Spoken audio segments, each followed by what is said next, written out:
Need the coffee. So I think it's Cafecito time. Cafecito time. Oh, Cafecito time.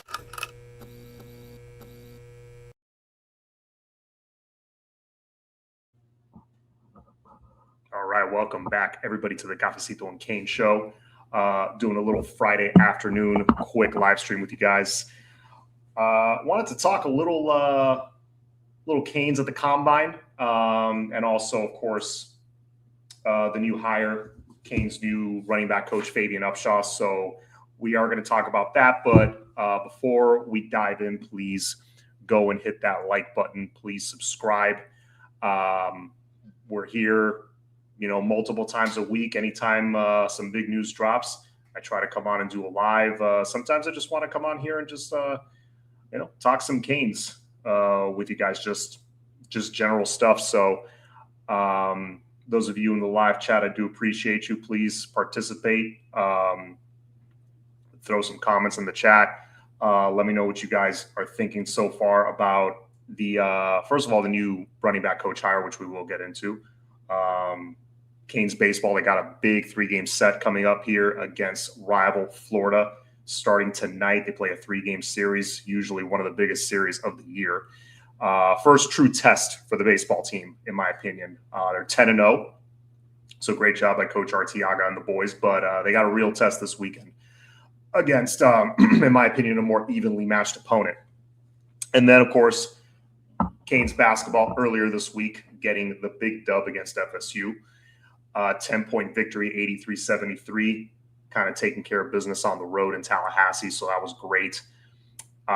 3 games left in the regular season. I believe they have BC tomorrow, so they should be able to take care of business.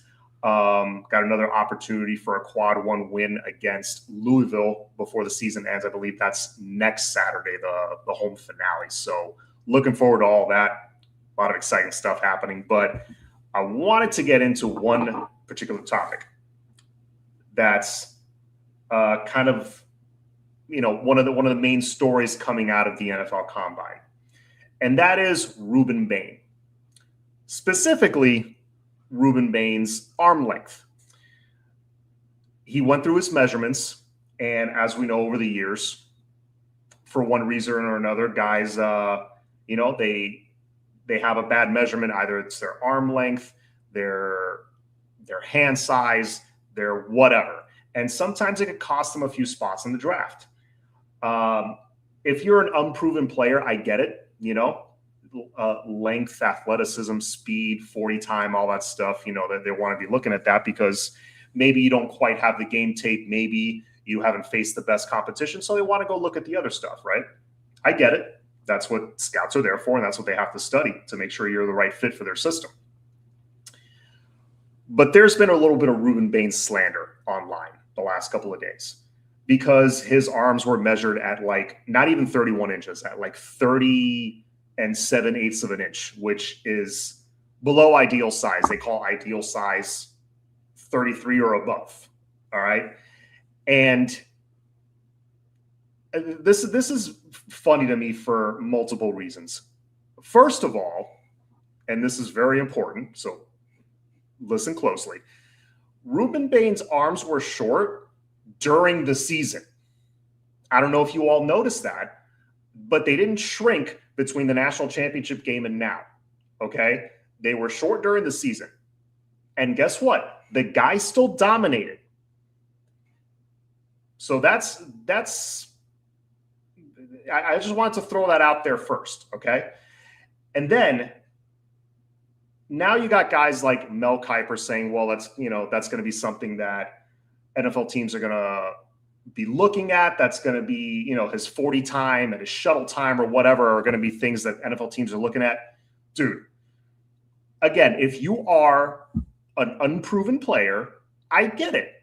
But Ruben Bane, I don't know how much more this man can prove. Because listen to this. The guy went through the 2025 season, right? His junior year. Coming off a bit of a disappointing sophomore season where he was hurt a lot of the year. He was playing overweight. They made him put on a bunch of weight so he can play more D tackle, play more inside. I thought that was a mistake. I think you just got to let Bane be Bane. So he shreds up, he leans down, gets lighter, gets quicker, more explosive. He's 100% healthy. Goes out, plays Notre Dame week 1, dominates them. Dominates Florida. Dominates who else? Texas A&M. Dominates Pitt. Dominates Ohio State. Gets a huge sack in the national championship game against Indiana to get us the ball back late in the game in a crucial spot. Guys, Ruben Bane wasn't just a great player. He wasn't just the best DN in the country. This dude absolutely dominated when it mattered most. He absolutely dominated against the best opponents. We faced how many? 6 top 10 opponents, was it? I lost count. But we faced an absolute gauntlet heading into the national championship game. And Ruben Bane not only showed up, the dude made big-time play after big-time play. So for those of you that want to, not you guys, because I know you guys know better, but for those out there that want to, cherry pick failed reps or, cherry pick little things about his game, or you want to be the guy that called it, that, oh, Ruben Bane's a bust. I called it. You heard it on my page first. That's all they're trying to do. Also, I think most of it's just rage bait, to be quite honest with you, because, I have eyes and I watched the man play for 16 games. And the guy just absolutely terrorized offenses to the point, and not just sacking quarterbacks, just being disruptive in the run game and just kind of shutting down his end of the field, to the point that offenses had to adjust their entire game plan with him and Mesidor on the other side coming off the edge. So miss me with the whole, oh, he might slide because of what. And look, and if he slides in the draft, the Dolphins better snag him quick at number 11. If he for some reason falls to 11, the Miami Dolphins better grab him. They better not screw that one up, especially with a new defensive-minded head coach. They better go in, grab him, and kind of like start setting up that defense and building around some of those pieces, some of those younger pieces they have on the D-line, because that would be such a huge pickup. And if they don't get him, get CeCe. Build from the trenches out the way Mario did. But yeah, I did not understand the disrespect. Like I said, I think a lot of it is rage bait, to be quite honest with you, because that's the new thing, just to get people to react. I think anybody with 2 eyeballs in their skull that watched college football, that actually watched the games, which, I mean, Mel Kiper, that's questionable. I don't know if he watches the games. But anybody else, let's say NFL head coaches who actually went and watched the games, they could see that this dude alters the freaking game every time he's on the field. And not only that, the dude's durable. How many times was I on this channel saying, hey, you got to shave down some of those snaps for Ruben Bane. You're going to get him hurt. No, dude was playing 65 snaps, 75 snaps, 80 snaps on any given week, and it was absolutely fine. He was a tank.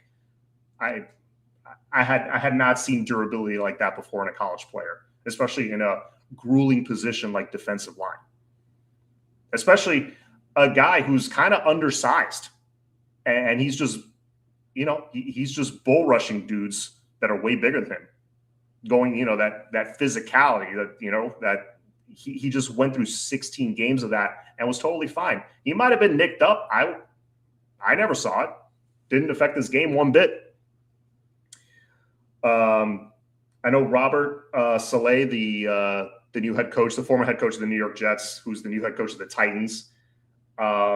He commented on his game. He commented on his dominant game film. He commented on his football IQ. He really liked Ruben Bane a lot, it appears. So don't be surprised if the Titans take him early.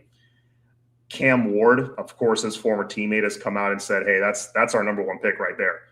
I'm sure he'd love to have a little reunion with him. That would be cool to see as a Canes fan. I would love to see him drop to my Dolphins. I doubt that's going to happen. I don't see him dropping out of the top 10. I think this is just chatter right now. But for those who are really stuck on the arm length thing, I'll leave you with this. he reminds me of somebody that was drafted back in 2010 in the first round. A defensive end by the name of Brandon Graham. Some of you probably know who I'm talking about. He is currently defensive end for one of the defensive ends for the Philadelphia Eagles.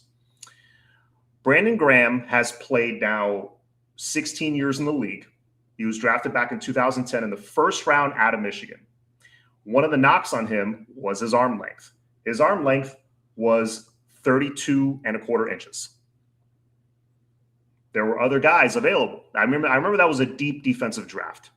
I remember that vividly. I remember Earl Thomas from Texas came out of that draft. He went to the Seahawks. Yeah, I remember there were a lot of guys. Jared Odrick, I think Miami ended up drafting in the first round that year. Very defensive-heavy draft. And I remember thinking back then, and I guess I was, years later, it looks like I was proven right, is I remember thinking, man, this dude racks up sacks. This guy racks up TFLs. He racks up forced fumbles. If he's proving it on the field, and against the best competition, by the way, Michigan faces tough competition every year, even back then. So, he's not playing Mickey Mouse opponents. He's doing it under the brightest lights. So if he's already proving it on the field, why wouldn't you want that on your team? I think that translates a lot better than, measurables. Oh, he hasn't really proved it yet, but, he's still growing. He's got this and he's got that. He's got this shuttle time and he's got this hand size. It's like, again, that's all well and good if you're comparing two guys that maybe haven't quite proven it yet at the biggest stage. Brandon Graham was proving it on the biggest stage. He gets drafted in the first round. And you tell me, I think a 16-year NFL career, Super Bowl champion, 79.5 career sacks. I think that's pretty successful. Would you say? 6'1.5", 268 pounds. Do those dimensions sound familiar to you? Yeah, that's essentially Ruben Bane size-wise. May not be the same style of play exactly, but the dimensions are very similar. So again, that's just one example. Don't let I think guys, the talking heads really like to complicate things. They like to overcomplicate things. They do it every year. They overanalyze certain players. I think Ruben Bane is one of those situations that you don't need to overthink it. The tape is the tape. He's very likely going to be a great NFL player. I don't think anybody's 100% can't miss. I think things happen, but he's about as can't miss as you can get as a defensive player. So much so that I want my own team to draft him if he somehow falls to us. That being said, best of luck to him and the other 9 guys that, they've been at the combine, working out in front of the scouts. Honestly, I'm not the biggest fan of the combine because it's like they try to put you in like the most uncomfortable situations to see if you can perform. They're not game situations. I prefer when colleges have their own pro days. I'm more of a fan of that. But hey, it's an opportunity, right? It's an opportunity for these 10 individuals to get exposure. Guys like maybe not Bain and Mezzi, who are going to go in the first round, but or CC, but guys like Wes Basaint, guys like CJ Daniels, Carson Beck, they want to go out and maybe improve that stock a little bit. Maybe scouts want to see what they can do in specific situations and specific scenarios. So, best of luck to them. And hopefully, they continue to impress, in these workouts and in these interviews and whatnot. And hopefully they find a landing spot in the NFL and they're going to be successful. While I'm on that subject, why the hell was Keelin Marion not invited to the NFL Combine? This is odd to me. CJ was invited. Great. Congrats to him. Love that CJ was invited. But if he was invited, why was Keelin Marion not invited? Mr. Lace Your Boots himself, that video that went viral, his reaction to us making the playoffs, that dude that was so fired up for an opportunity. And when the playoffs started, he's another one that took his game to another level. He was one of the more reliable targets on the team. Now, I mean, you could remove what he did this year. Just on last year alone, he was an All-American kick returner. All-American kick returner doesn't get an NFL Combine invite? As a fan, we picked him up. Going into the season, I was hoping for him to at least be a serviceable receiver. If he could be serviceable for us, hey, he could be a great fifth guy. This is back in August when I was thinking, oh, JoJo's going to be top 2 receiver on the team. But for a couple different reasons, he didn't end up being that. He's now gone. Keelin Marion had to step it up and take that role. He took it and ran with it, both figuratively and literally. The man had 746 yards of production and 13.1 yards per catch. That's solid. That's very solid on a national runner-up team. And had the huge game against Ole Miss. 7 catches, 114 yards, and a touchdown. It was that long bomb that he got behind the defense. And on that game-winning drive where Carson Beck ran it in, made a couple of really clutch catches over the middle. Keelin Marion to me absolutely he deserved an NFL Combine invite. I do not know how he did not get that invite, because this year he looked like a solid receiver to me. Credit to Coach Kevin Beard for that, but also credit to him for putting the work in. No one thought he was that. Everybody thought gadget player. He's a returner. He's not really a receiver. He damn sure looked like a receiver to me. I thought when the season ended, that's a Sunday player. But we will see. I wouldn't mind if the Dolphins take a late flyer on him. I wouldn't mind that one bit, because I think he's a great culture guy as well. I think he's a great leader. Older kid too, so that helped. I think he was in his 5th season this year. But yeah, that's something that bothered me. But anyways, let's talk about the coaching hire. But again, before I do that, just a quick reminder, please hit the like button, hit the subscribe button. I'm not going to be on super long. I just wanted to talk a few things with you guys, but this will be probably the last topic. But Favian Upshaw. I like this hire for a couple of reasons. Number one, the dude is young. He's 32 years old. I believe that makes him the youngest coach on Mario's staff. I'm not talking analysts. I'm not going down that far, but I'm just talking position coaches and coordinators. I believe, if I'm not mistaken, that makes him the youngest coach on the staff at 32 years old. So I do like that. You like that youthful energy on the recruiting trail. Now, what are his recruiting chops? I'll be honest with you, I don't know. I don't know if there's enough of a sample size to draw from. He hasn't been coaching for super long. Well, I wouldn't say that. He's got quite a bit of experience for only being 32 years old. He was a quarterback for Georgia Southern. Actually, there's a connection with Cristobal. He was signed by Cristobal back in, I want to say it was 2012, when he was still at FIU, 2011, 2012, something like that.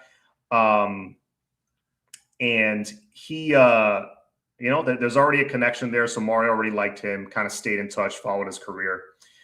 And Upshaw, got into coaching after he played, coached at Southern or Georgia Southern, coached at Tulane, ended up going and getting hired by the Denver Broncos.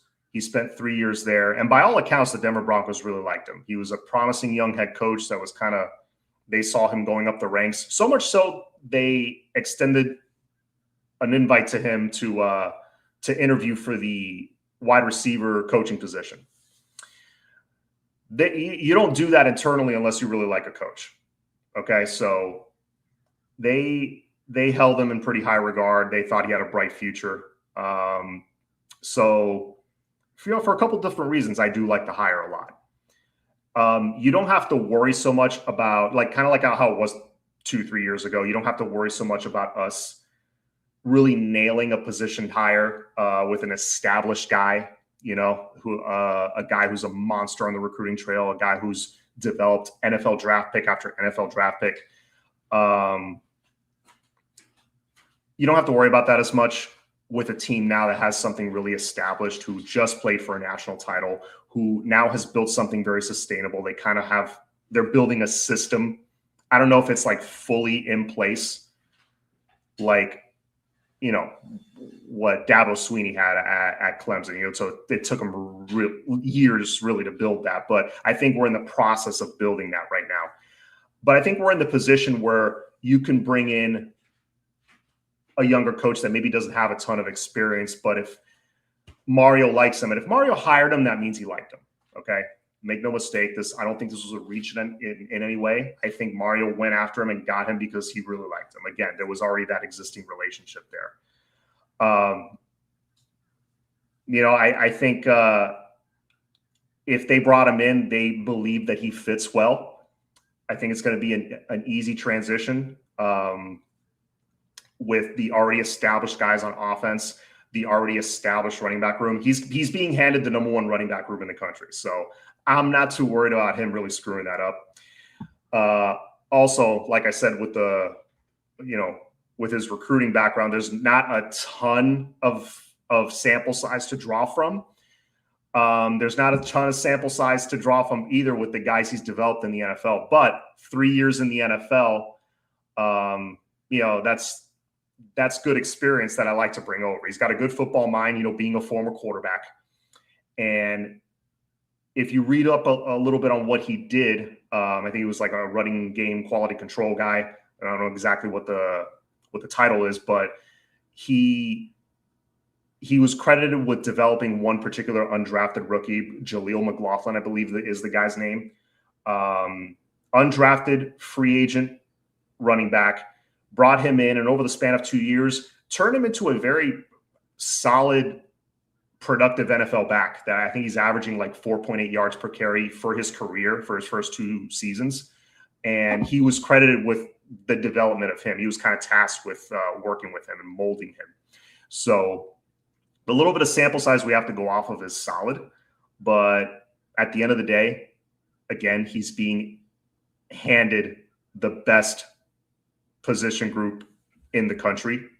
And I don't think he's going to fumble the bag. I think he's going to do just fine. If Mario liked him, then I like him.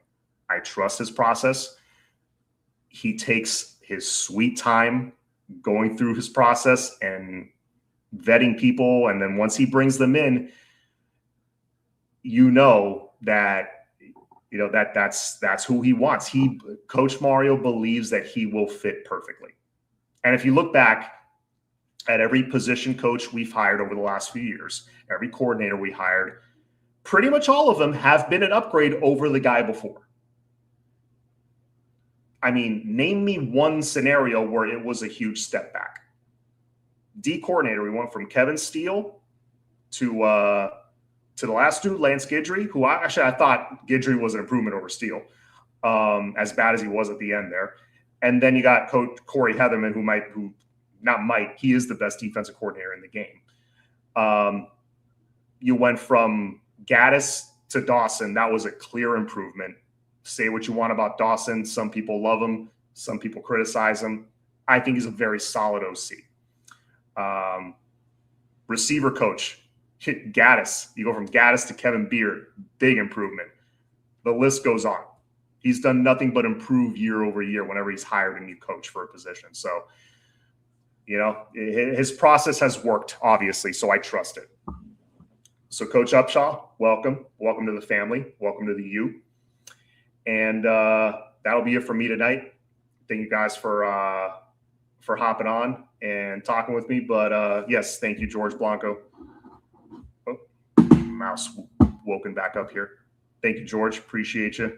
Yeah, Derek, sorry, I didn't post your comment earlier. We were talking about Ruben Bane. Yeah, the disrespect is crazy. But let's see come April where those guys get picked. I still got a feeling Ruben Bane's going to go top 10 to top 12, worst case. I don't think he's going to slide very much at all. But, yeah, I got to get going. So please like, share, and subscribe. And as always, go Canes.